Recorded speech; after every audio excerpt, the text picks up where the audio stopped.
basically, that last poem was called Hand in Hand. It's actually a song of mine, but I wanted Mom to do it. Since, as you see, poetry is her forte. Later on, you see mine. You know what I mean? But this next piece is called Skin, and this one was written by my mom. I am a black woman, born between a pale whisper and a slither moon. I am black man, born of November moon, halfway between a rape drum, halfway between Bangor and Calypso. I am a Beji woman, born in hard crop guava season. Between Calabash and Cassava, I carry the dust of Arima mountains. And from my mother's thighs fell two dangling trees, one to praise, one to wave. My skin carries the wail of steel pen, dust of Arima mountains. My skin is a black language, cadent and regal, brown of the cola nuts from which all nations rise. I am black man, son of Ibiji woman, mouth of gushing river, eyes driven as sea. This skin is not dirty, not unwashed, cannot disguise, cannot deny. I carry the wail of tribes in my skin, my mouth jeweled with Africa. My skin is a black language from which all nations rise. Would lay down my life for this black skin, mouth jeweled with Africa. Would lay down my life for this black skin. This skin is a reverent temple. This skin is a reverent temple where the gods meet. Where the gods meet. To shout. To shout. Perfection. Perfection. Perfection. Perfection. Perfection. Perfection. Perfection.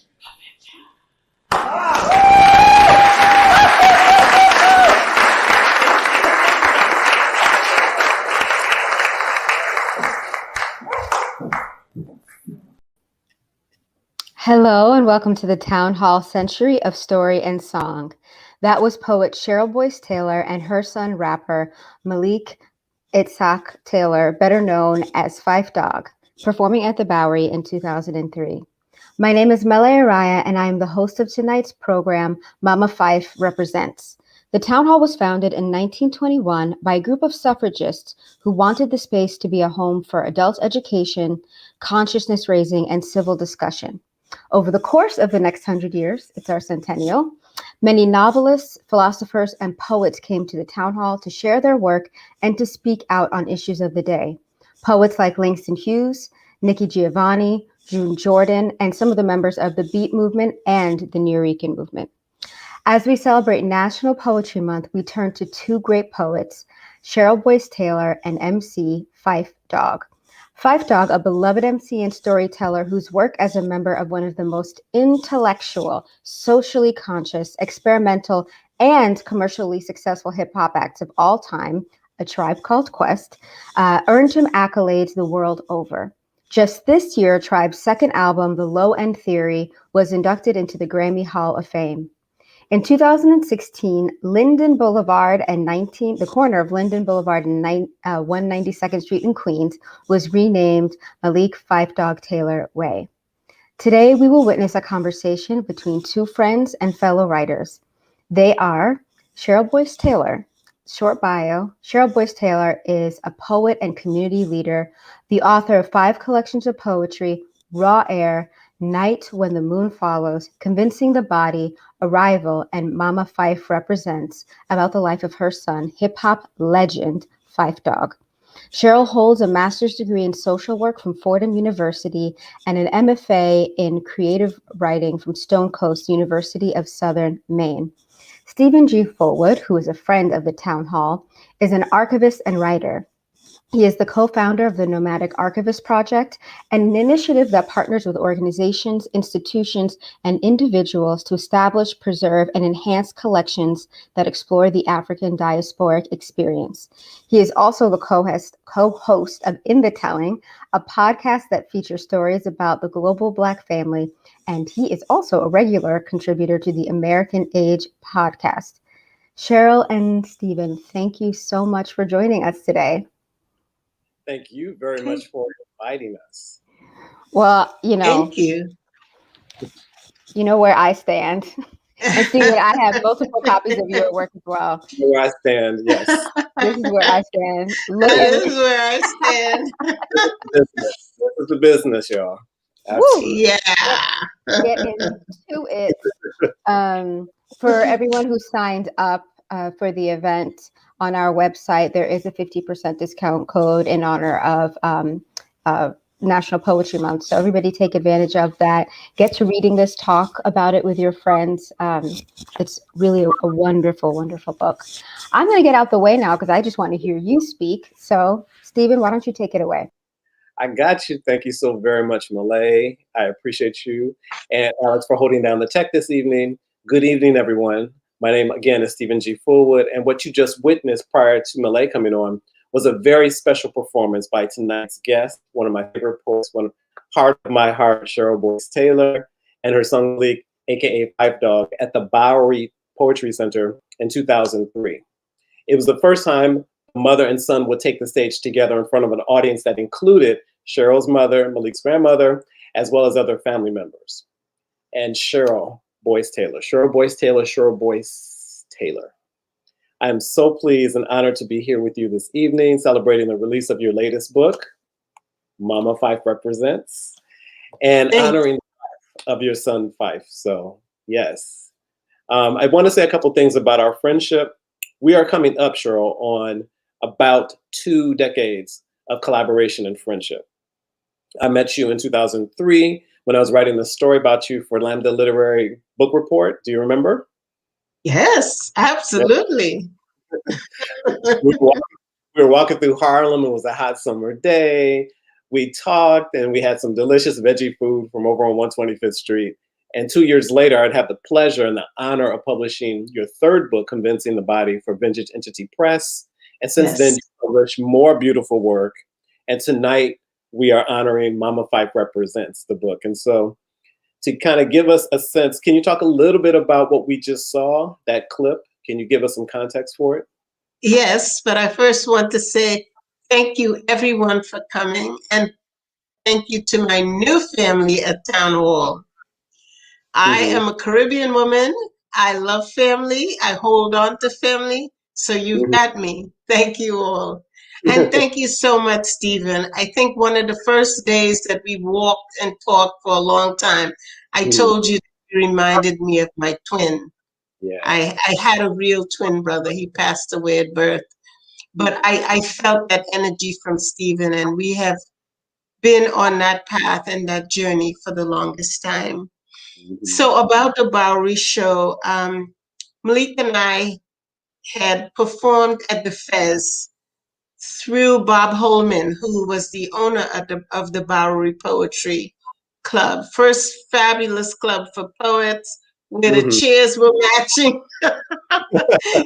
Poets will tell you we've been in all kinds of dives, but this was like a wonderful place. And Bob had always spoken to me about doing a show for Mother's Day. Okay. And then I said to him, I said, so what about if Malika and I perform? And he was joyous because he had asked me to do this for a long time. So we met there in May of 2003. And the place was packed, but Malika and I were so nervous because it was the first time our immediate family had seen us perform together. What you need to know is that our immediate family is Seventh-day Adventists, and they're very strict and religious, and was not thrilled with me performing all around the world on stages and Cheryl performing all around on stages. But they came anyway. And so Malik was dropping his papers, dropping the microphone, whispering to me, oh my God, Ma, you're killing me. But so that was part of what was going on there. And you saw him swinging like this at times. That was his nerves. He was nervous. And we both were really, but our family loved it. And It was my mother, my aunt that had raised me, my brother, and just a bunch of people, my partner and her mother. And so it was a wonderful evening. Stephen was there, of course. So, it was a serious family affair, I remember. yes. And tonight we are celebrating another family affair in a lovely book, a wonderful book. And so to give our audience some context for the work itself, can you talk a little bit about the origins of the book as well as its structure? Yeah. I was not planning to write a book when I lost my beloved only child. Mm-hmm. But what began happening, I found that I was forgetting things. I had no memory of things. I would ask, did so-and-so come to the funeral? Did this happen? Did that happen? And I realized writing and poetry has always tided me over. It has always been my ship, my boat, my raft to keep me. And so I knew that if I wanted to remember anything, I would have to write it down. So I began writing. And this book is like a patchwork quilt. There are narrative poems, letters, dreams, anecdotes from Malik's childhood. Yeah. Some of the anecdotes from his childhood, I guess I want to say, some of those memories, they have really carried me through my entire life and saved me. And I knew when I was writing this book, or when I was writing these notes and trying to document my life, I needed to have these loving and fun memories. And so that's how the anecdotes began entering the book. I had to draw back and reach back on that so I could save myself. And in the book, there are also poems and letters, hip hop lyrics from Malik, letters he wrote to his dad and I. And so the book is written in the format of a Zuhitsu poem. And the Zuhitsu is a poem from the 10th century, the Japanese 10th century. And there was a woman who was a pretty wealthy woman. She ended up being in the courts, working in the courts. And her name was Saishanagon. She's written a book called The Pillow Book. And what she did was just make observations of everything and everyone. She critiqued everyone. She criticized everyone. She praised whom she liked and didn't like. And she made notes all day, basically. She took, when she got home, she put these notes in her pillow, hence the Pillow Book. And so Kamiko Han, who is a Japanese American poet, brought this format back to the US. So it is a legitimate poetry form called the Zuhitsu. It's one of my favorite forms. And I have several Zuhitsu poems in the book. And so I ended up, as Malik would say, biting on that style to write the book. So that's how we have the book is a patchwork quilt of memories and love and emotion. And speaking of memories, we have a photograph of Malik at 5 years old. He seems, based on your own work as a child in Trinidad, but also growing up and being someone who worked as a poet and became a storyteller, he's in the long line of storytellers, right? So yes, he seemed to be a storyteller, but he took his own path. And I wanted to get a sense of when you first got a sense of his storytelling sensibilities. There's a story we were talking about when he was around 5 years old. Yeah. Well, first of all, he would come home from daycare with the longest stories. But I was just like that as a child. The longest stories, my mother would say, okay, thank you. So that was Malik and I in reverse. But when he was in daycare, the first thing we noticed outside of all those stories was that they had this little play for them called Mother Goose. And I guess maybe there were 10 or 12 children in the class. Anyway, Malik learned all the lines to this entire play. And the day of the show, when the children, many of the children were afraid to be in front of relatives and all these strangers. And so they began forgetting their lines. And he would just bend over and whisper the line to them, or whisper the line to everybody. We were like, what is this? Then at the end of daycare, for his birthday, in those years, the parents took a cake to daycare and juice or whatever. So as we were walking him to daycare with this cake, he said, I want to host my own birthday party. Oh. We were like, host your own birthday party? Yes, I want to host my own birthday party. We didn't really know what that meant, but we said, okay, whatever. We get there. We get there, and he's primping and putting the cake on the table with the children. And then when the party's ready to start, he gets up and he says, ladies and gentlemen, fasten your seatbelt. He was always a ham. Fasten your seatbelt. And we were so taken back, but we said, okay, this is a show. Let's watch this. And as the party went on, he went to each child saying, so how are you liking the party? Are you having a good time? So we knew, okay, he is on the road for some kind of performing. Not long after that, maybe a year or two, my mom taught him, she helped him to memorize Martin Luther King, I Have a Dream speech. And he performed it at a church cotillion. And he got many rewards, and everyone told him how good he did, and he really did do well. And so we saw then that something was taking shape, and we knew he was going to be some kind of special guy. I love it. But so his debut may have been in Mother Goose, but actually we go back to when he was 11 months old, remember? When he was 11 months old, he was baby Jesus in the Christmas play. He slept through the whole thing, but he was baby Jesus. Hey, he was born to be a performer. I love it. He was born to be a performer and was always brave. So. Always brave. So there's a story about you were telling me about Malik going to day camp, and that you gave him a journal, and I kind of would love for you to tell that story. How old was he then? He was, I think that summer he was 9. And this is when we went on a trip to Maryland, and he wrote us a whole letter about Bob Marley. Actually, in my family, well, his dad and I, we played Bob Marley endlessly. He was really our guru then and now. And so Malik, when he was 8 and 9, he knew a lot of the words to a lot of Bob Marley songs. And so he wrote us a letter about the weekend, how much he liked it. And he included something about Bob Marley's songs.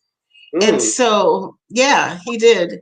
And at one time, shortly after we came back from that trip, Walt and I were just arguing, as couples do, arguing for whatever reason. And he came into the living room. We didn't notice him. And he started singing Positive Vibrations. If you get down and you quarrel every day, you are going to live in a negative way. And he was singing ever so softly. And honestly, we were so embarrassed, because here we were, following Bob Marley and his righteousness. And here we were arguing and fighting in front of our child. And so the argument ended and we burst out laughing, but we also realized that he was not only taking in the words, but he was understanding the meaning. Absolutely.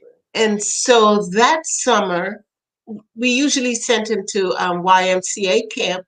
That summer, he told me, I don't want to go to camp this summer. It was right before he was 10. I don't want to go to camp. And so I was like, why? You liked the camp the last 3 years. And he said, well, those kids curse and fight, and I don't want to do that. I want to be home with my grandmother, and she teaches me how to cook. And We visit the sick. I knew a lot of playtime was worked into that righteous listing. So I said, okay, you can stay home with your grandmother during that summer. I said, but what I want you to do, I don't want you to play all day. I said, I want you to stop each day and write me a letter, a poem, a story, whatever. And I made him a homemade journal. He indeed wrote in that journal every day. Wow. And some of those poems are in the book. So shall I share something with you from one of the poems? We would love you to do that. Thank you. Okay. So one of the first poems he wrote was, and this was August 27th, 1981. Dear Mom, today I made up 15 good songs. Love, Malik Taylor. Now, 15 good songs? Okay. So, but I saw that he was on a roll already. I'm not sure that he ever wrote 15 good songs that summer. I don't think I saw them, but I liked the idea that he was so ambitious. So he wrote that. One of the other poems that he wrote was called A Piece of My Mind that summer. Yes. And it goes, hey people, I hate to say this, but younger brothers around here, they're hanging out on the corners and writing graffiti on the mailbox. They cut school and play Pac-Man, Galaxian, Donkey Kong, and they never stop. People, parents, you ought to give them a piece of your mind, because when they get old, they'll say, no, we should have studied. So people, give them a piece of your mind. He was also a preacher. He was observant. He was crunching information. He was singing softly, but also, like you said, he understood what he was singing. So he just wasn't singing it. I think about what we were talking about earlier around the love language in the house was music. And so Malik took his storytelling sensibilities, and music seemed to be his calling. And here we have a picture of Malik and his father, Walt. And so we'd love for you to talk a little bit more about that love language and that how he absorbed music, how Walt's influence on Malik and as he was growing up.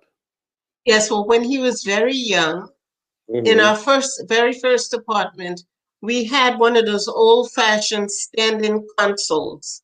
Okay. In a music console. And excuse me, when you opened it, on one side, there was a little area for glasses, and a little wine, whatever on that side. Okay. And on the other side had the music. Well, we didn't have any wine and glasses on that side, but Walt would put a pillow there and lay Malik in there and play his music. Yes. He laid him in the console. He was very small. Remember, he was premature, 2 pounds, 15 ounces. He didn't do it then, but as he got older and was enjoying it, Walt would put him there and play one record after another, and that was their love language. So on Saturday mornings while we cleaned, he was either in there or he was in his little seat on the sofa as we all listened to music and sang. So that became a very big part of his life. What types of music other than reggae were being played in the household? Oh my goodness, world music, Brazilian music, African music, Calypso, the Mighty Sparrow, Calypso Rose, reggae, of course, Bob Marley, the Wailers, just all kinds of music. Because we played Indian music because we're from Trinidad and Walt is of Indian ancestry. So we played a lot of Indian music as well, just everything. Wow, beautiful. And Malik enjoyed it all.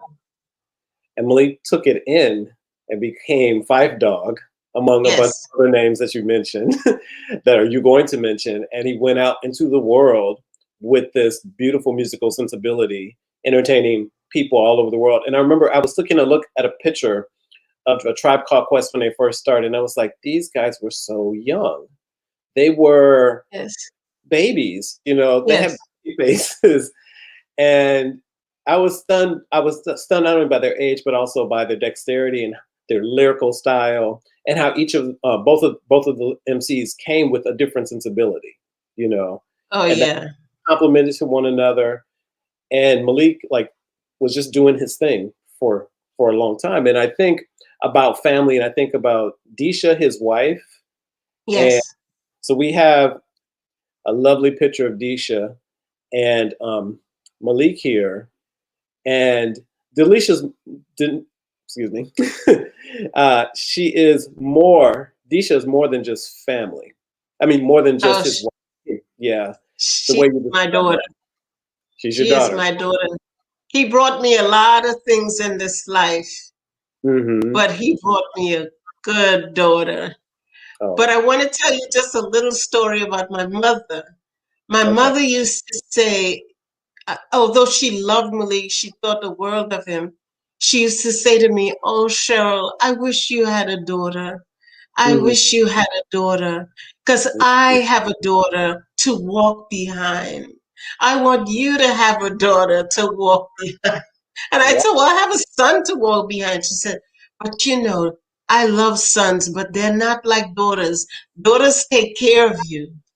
And don't you know, my mother's wish came true because I Mm-hmm. had a daughter with Disha, and we're very close. Like, for example, on Sunday, we spoke on the phone all day long. She Mm-hmm. went off to go to church, came back, and we were. I am so extremely blessed. So Mm. blessed. Yes. You've there are a couple of poems. Disha Comes Home. Would you mind reading Yes. that? Yes. I want to share that. Yes. Thank you. I Malik was still on tour with the Tribe Called Quest when he met Disha, but he Mm. began regaling me with stories about this young woman that he had met. "Mom, she reminds me of you." So I said, "How?" "She's got African art all over her house. She wears African Mm. dresses. She has natural hair." These things were important to him. Mm-hmm. Mm-hmm. So finally, she is from Oakland, California. Mm-hmm. So and we spoke on the phone, but finally he brought her home to Mm. meet Grandma. Nice. Malik brings Disha home to meet Grandma. Grandma is the apple of his eye. He wants her approval first. When I meet her, they are talking basketball, football. She's a Raiders fan. She is West Coast sweet and loves East Mm. Coast hip hop. I pay attention to the way they hold hands. She brings him tea with one equal, one splendor, the way he likes it. At Thanksgiving that year, our whole family gathers at Malik's house. We are a loud and rowdy bunch. We meet Disha's son David for the first time. He's 2 years old and frightened by the noise. He hides his face in Malik's chest. Malik holds him close. We see for the first time he's really a dad. We fall in love with that little boy, David, who's now 25. Wow. Oh my goodness. Oh my goodness. Disha is a daughter. Disha comes home. As I mentioned to you earlier, I was thinking Disha comes home versus Disha comes to visit. No, she comes home. This is where Yes, she's a part of our family. she's a part of family, even before we meet her. Even before you meet her. And We've heard so much about her. We figure, oh, we can't be wrong. Disha was also instrumental in another way. with regards to a transplant, a kidney transplant. Yes. And so can you talk a little bit about that, but also maybe read your poem, The Morning After Transplant Surgery? Okay, I'm gonna have to find it in a book. Oh, take your time. You don't mind, but I'll talk a little bit about it. Malik was diagnosed. Malik was a type 1 diabetic for a long time, and while he was on the road, their first album, he contracted type 1 diabetes. Okay. And after a few years, the doctor told him that he was going to need a kidney. So for a while, he said he had to go on dialysis. They told him to go on dialysis. And he said, well, Mom, I'm not the type of man that's going to go to dialysis 3 times a week, sit around at home waiting to go to dialysis. I'm not doing that. So I didn't know much about dialysis. I was like, so what are you going to do? So he said, well, I'm going to do peritoneal dialysis, which is the kind that you do 4 times a day. You do exchanges of the blood system and, the cleansing system. Okay. And he said, that's what I'm going to do because I am not leaving tour. I will be performing no matter what. If it's the last thing I do, watch me. And I was like, okay. He had been so right. He had been right about so many things about his career that I was scared. I was really scared. I was like, no, maybe you should stop now. You've had some time. He was like, no, I'm going. And so he went on tour. But there came that time when he needed a kidney. So we had friends and relatives test. In fact, his dad tested. And he went all the way to the end. And that testing thing is a long experience. It's not overnight. They take your blood. And so his dad tested and got to the end. And they said that he wouldn't be a good match. He was having some issues with his health at that particular time. So he wouldn't be a good match. So Disha tested. And they said, she's a very small woman. So they said that her kidney was not large enough. Malik would have to lose a lot of weight and she would have to gain a lot of weight. Anyway, the longest story short, we had another friend that said he would do it. And on the last minute, he wasn't able to. And so Bisha said, I'm going to go and test again. By that time, Malik had been on a diet and very careful and doing all of the things that they asked him to do. And she was a match. So we were all so happy, we couldn't believe it. But she went in and she gave him the kidney. And so this poem that I wrote, I just have to say that time in our lives always makes me feel very shaky inside, even after all these years. So I'm looking for.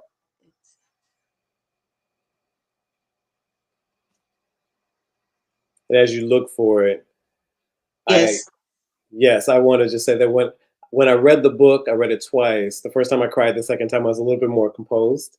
I was not there with you, but I was recalling how close you are to someone, and then also having to manage grief at different times and how grief manifests itself.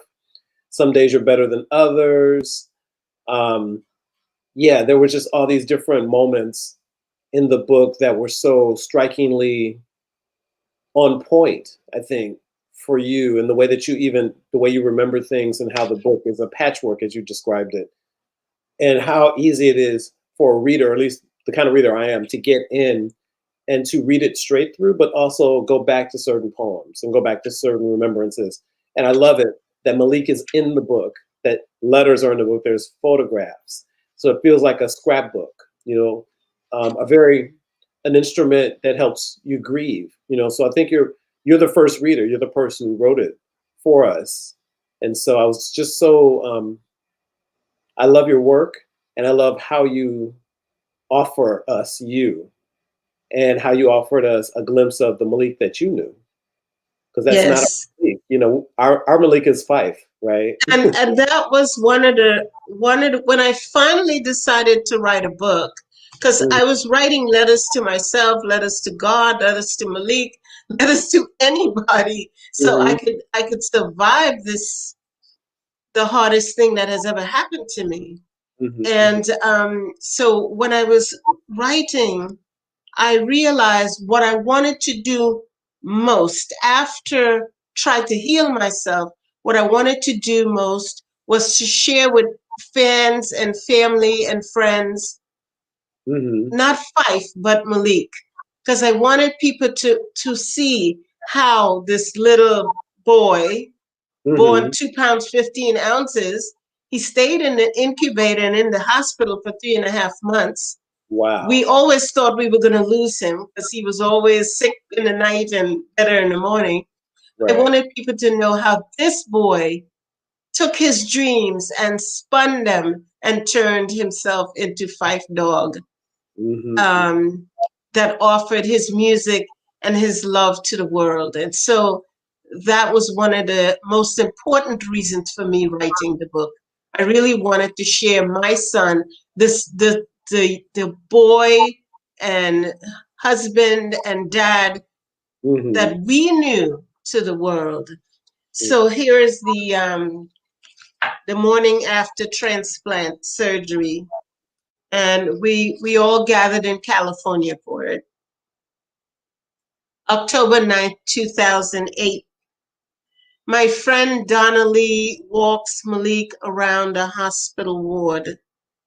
He is shaky on his first walk. He heads to his wife's room. I'm scared for her. Scared for her. Her entire family is at the hospital. Dear God, I pray and pray. Instead of a baby, she has given him her kidney. They hug, careful, careful not to bruise anything. We all look away. Out the window into a glorious blue San Francisco day. We look to the gray and white mountains. Okay. All right. All right. Whew. It's just, this is how I feel after your work. I feel in it, and then I feel like I want to hear it again, and I want to read it again, and I want to savor certain lines, and then I want to repeat them to other people and say, you should read this because that. There's also a journal entry, I think, in your in the book as well, and it's called Notes for My Son's Care. Would you be so inclined to let us hear a little bit of that? I'd love to hear it. Yes. Because I'm not gonna say that I was always a good mom. I became a mom at 19, so of course there was so much for me to learn. But by the time that Malik had gotten before his teens, I finally figured out what I was doing. I knew what I was doing. And shortly after that, he just left home. He just said, I'm going on tour with a Tribe Called Quest. And I'm moving to Atlanta because I'm sick of being the only son, the only grandson, and the only nephew. You guys really smother me. And I was like, oh my goodness. But I still played the role of teacher, mom, and everything, even while he was on the road. And I was on the road myself, as well as holding down a city job. I was touring with the Evidence Dance Company, and I was traveling to read my poems in other places. So the only way I could keep up with my life were these little notes and these little to-do lists for my life, my mother's life, and my son's life. Beautiful. So, because that was the work. Notes for my son's care. This was right before the surgery. Things to go over with Malik and Disha. personal things Malik needs for his care once he is home from the hospital. Meds and supplies in the second floor bathroom, a recliner to do meds, a chair for the porch, shower curtains in the second floor bathroom, shades in the master bedroom, shades in the master bedroom, the visiting nurse service, transportation to hemodialysis, someone to prepare 2 meals per day, home delivery food service, pure organic foods, chair for the living room, housekeeping service. Finances. What is Malik's bank account balance? What is his monthly medical expenses and outstanding bills? Does he owe IRS any money? A ticket for grandma to visit. Last minute, a ticket for dad to get here.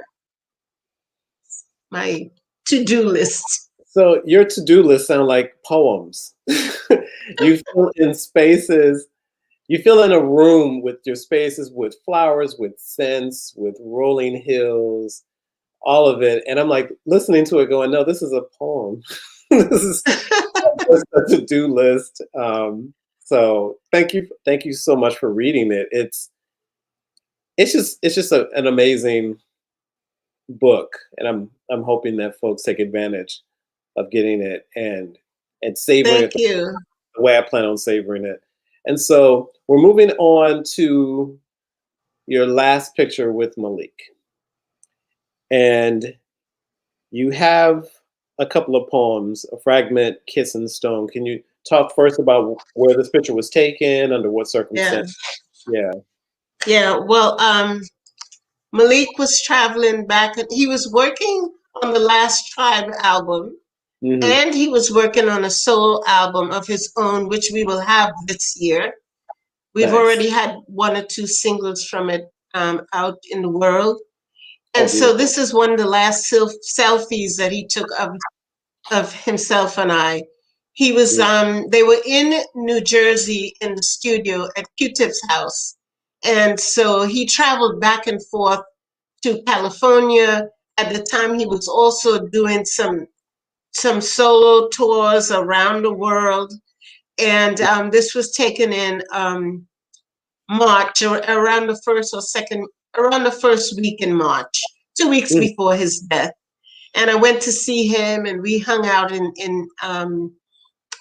New Jersey, and we talked about everything that day. We spoke a little bit about some of the killings that was going on with young Black men. We shared what to do, how to handle it, how to write about it.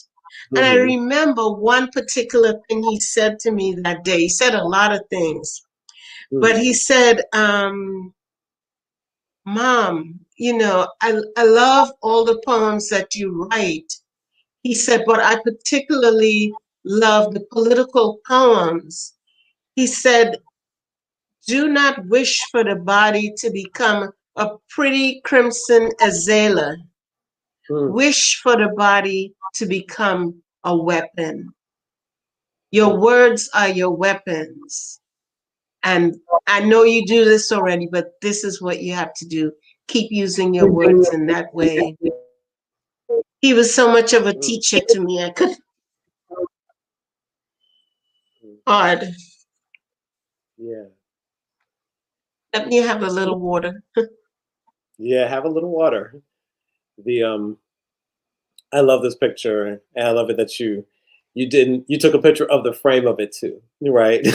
Yeah. It's not just the photograph itself. Because we're staying in there together. And you're close.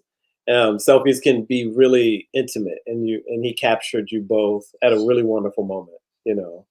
And I'm thinking a lot about our very last photograph, where I believe we're in Paris now. So can you tell me what's happening in this photograph?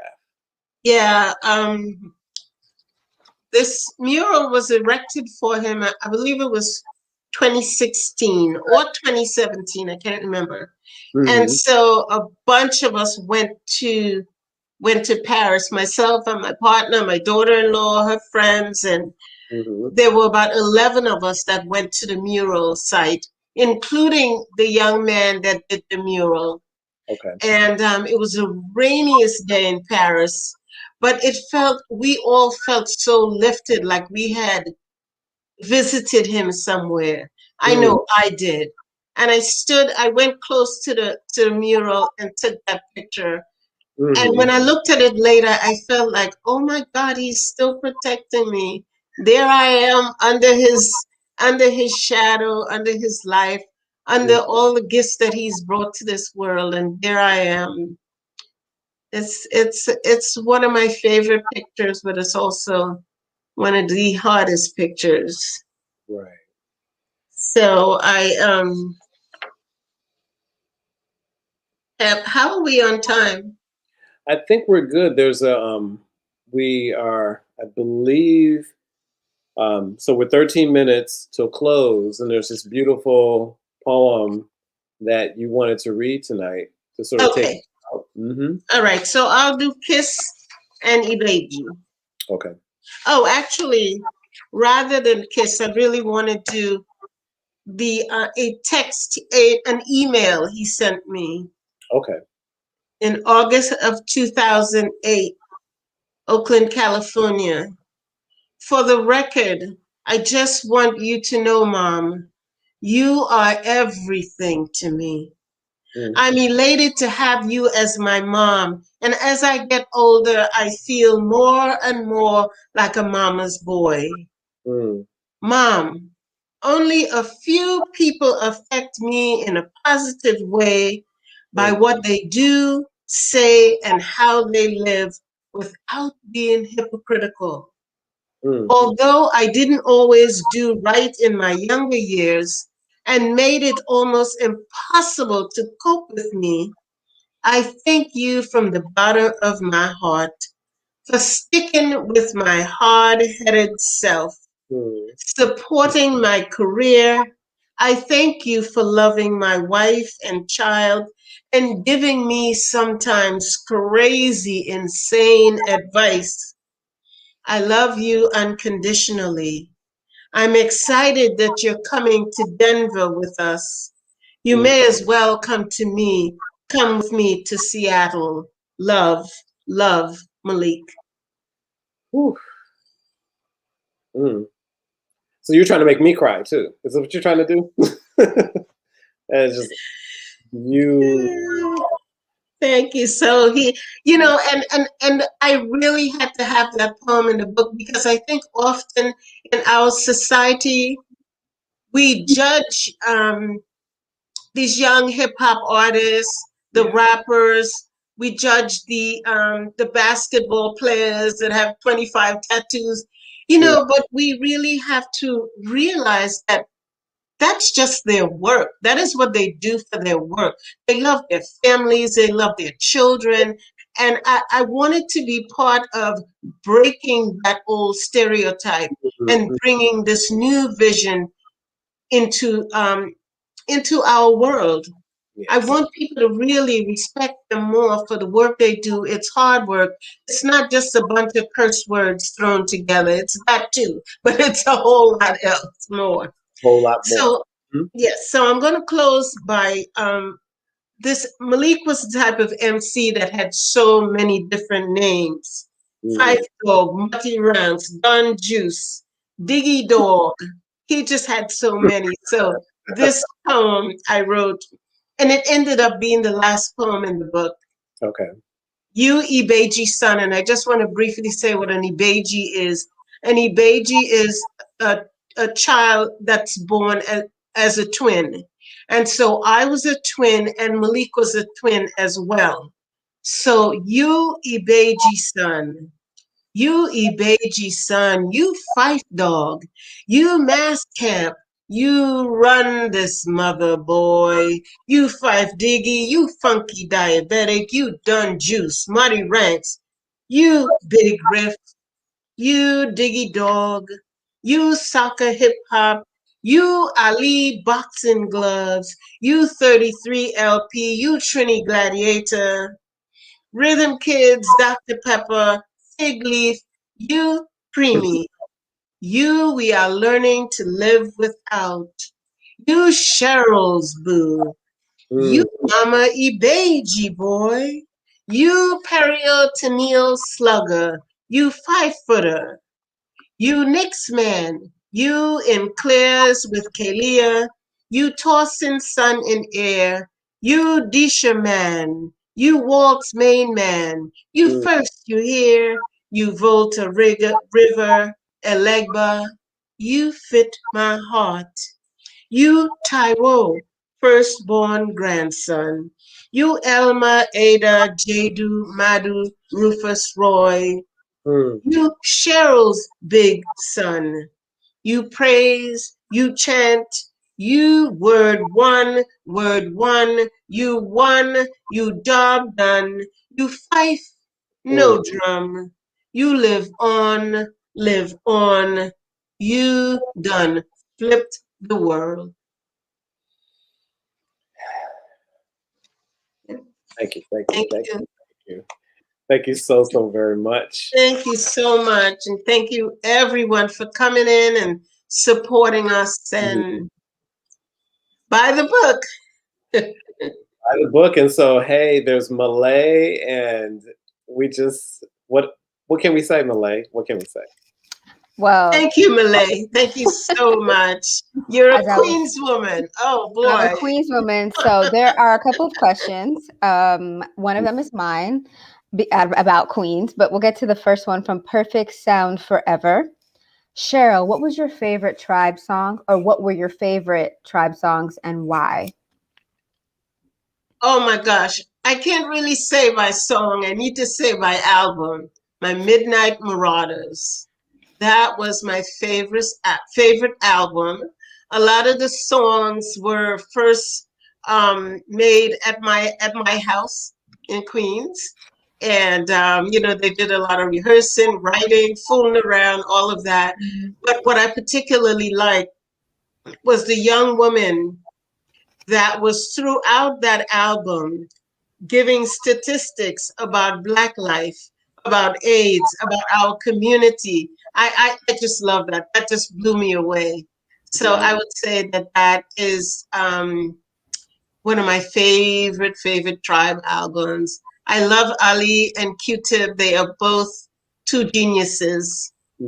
And Malik is no fool. So yeah. Well, when I think about tribe, of course, there's the eclecticism. They truly were alternative to so much of what was going on musically at the time, not just in hip hop, but generally. And two things that I think about are jazz and just the influence of jazz in their music, and then also being socially conscious without it necessarily being strident. Okay. Having it flow, having different, and I think having two very dynamic voices kind of approach from different angles.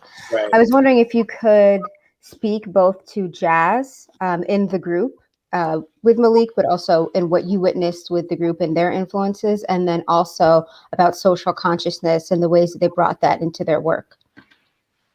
Well, you heard me talk about all the music that was in my home. But we're Caribbean, so we didn't really get, and Walt and I were very young, so we didn't really have a big understanding of jazz. I shouldn't say understanding. We were not really exposed to jazz, the country and the families that we come from. So I would say that I first got introduced to jazz when I first started writing poetry. But my bigger influence was Q-Tip's dad was a jazz man. He just loved jazz and introduced Q-Tip to jazz. So it was really when Tribe Called Quest began and Malik started sharing different songs with me, telling me who this person was and who that person was. And he was always teaching me about the music. I don't think I would know so many hip hop artists had it not been for him, honestly. Because you know how we do in generations, we just like our music. And so that is really when I got exposed to jazz. Mhm. And I like new jazz, old jazz. Yeah. Nice. I forgot the other part of the question. Just social consciousness that shows up throughout their discography. Did you overhear conversations with them? I mean, obviously, you know, he gets some of that from you and the family, but Yes. can you just speak a bit about what was going on amongst them? Well, they did so many things to surprise me. I remember one time I said to him, "Why is it you guys are never on your covers?" And he was just so nonchalant, doing whatever he was doing. And he said, "Well, Mom, we don't want to be overexposed. We don't want to show our faces. What we want to show is the music." It was like, okay. Then there was another album, and I'm forgetting which one it is. I think it may be the Low End Theory. Is that the one where they had a lot of DJs on it? I think it is Yeah, I because think it's Midnight Low Marauders is, End. yeah. And they had all these DJs and MCs on there. And I asked him, well, why do you all have all these people on there, not yourself? Again, asking that question. And he said, Mom, a lot of them are excellent. Most of them are excellent, but they haven't had the chance. They may have had one album and, you know, one song play up, and people act like they've forgotten them. So we want people to remember who they are. So for me, they not only talked the talk, they walked the walk. And that was the thing I loved and admired about them most. I mean, they wore African clothing long before it was popular. Had locks and afros, and I just respect and admire them so much. And I also feel one thing I really must say is that parents are not always right. We don't always know everything.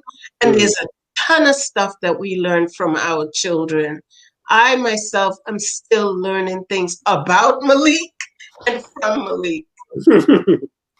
I want to correct myself. It's Midnight Marauders that has all the different DJs on it. I always confused it with Low End Theory because of the black and green and red on it. But and then my last question, most important, is about your relationship to Queens and his relationship to Queens, and of course the group's relationship to Queens. Well, Q-Tip and Malik were friends since they were 2 years old. And they went to the same church. We were Seventh-day Adventists, as I've said before. So they went to the Seventh-day Adventist church, and they went to the church school together. Q-Tip's mother and I are friends. We were friends when they were children, and they lived like 2 blocks from us.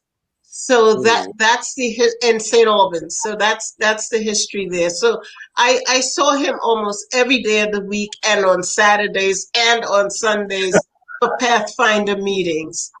Okay. So he was so funny. I just want to tell a little story about him.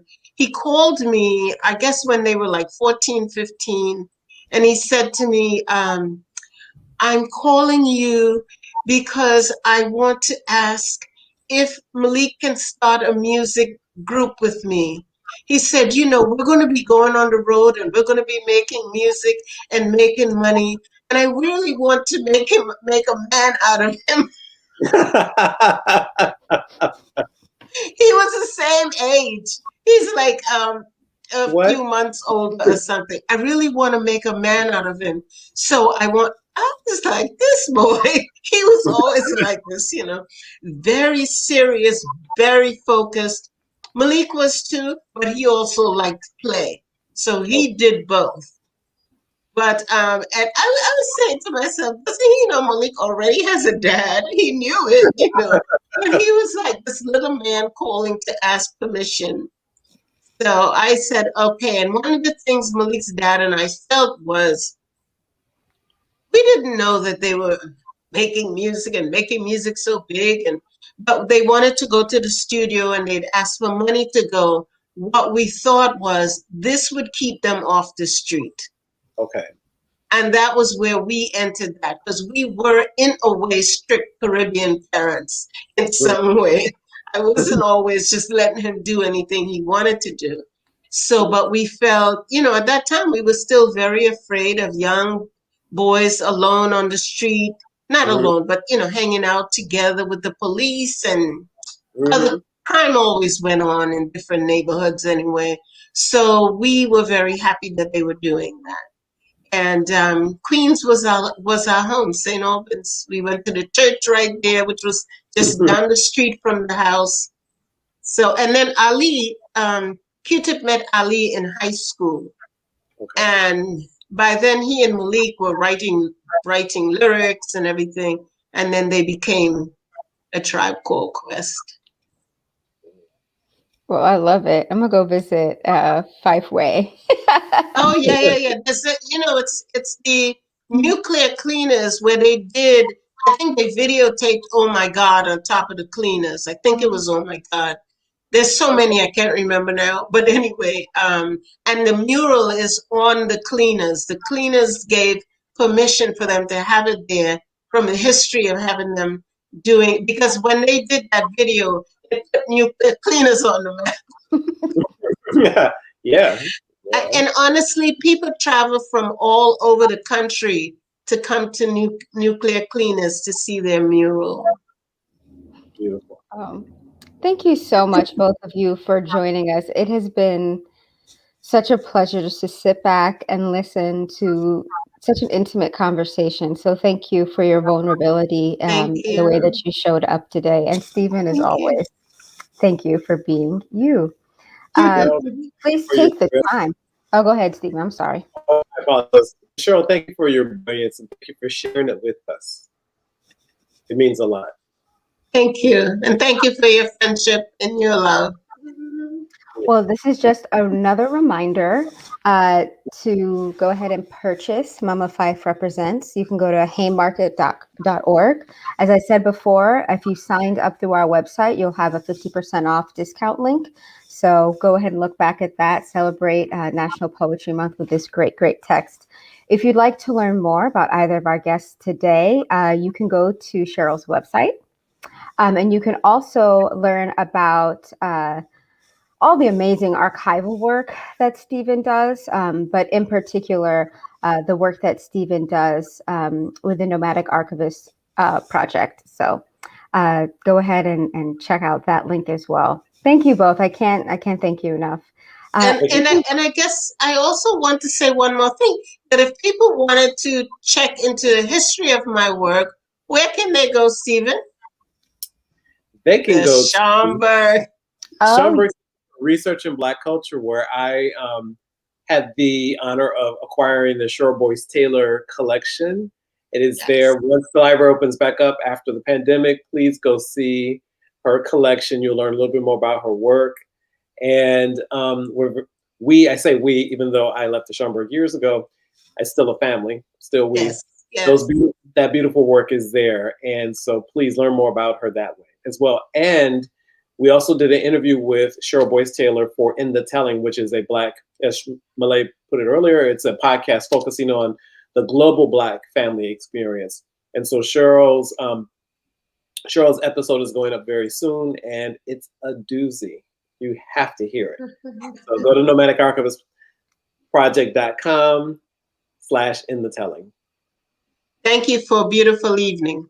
Thank you. And thank you to everyone for joining us for this very, very, very special episode of Century of Story and Song.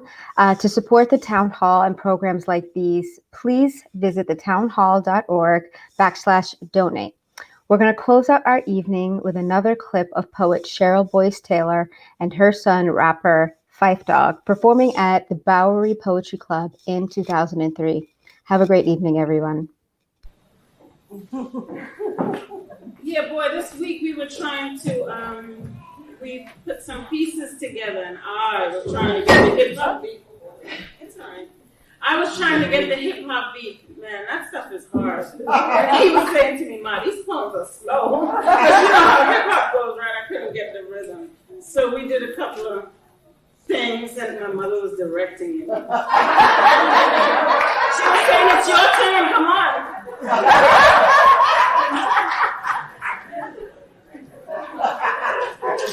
Thank God she's not on stage right now. Let's get her up there. Don't do it.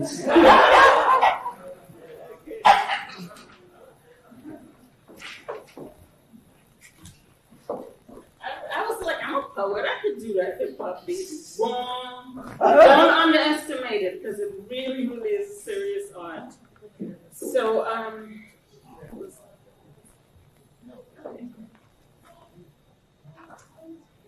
with the world at a standstill due to fear, it's back to a rap game that ain't playing fair. Ain't playing fair. Yet God is good. Family, be well and care. Always. Despite the hardships that we've endured this year. Tell me about it. Situations like these make it so hard to smile. And how do you explain this to your little child? Tell me. It's a trip watching your baby grow. But sooner or later, they're going to have to know. They're going to have to know. So with this little light of mine, I'd be a damn fool if I ain't let it shine. Hip-hop has to make a difference. We've been wasting time.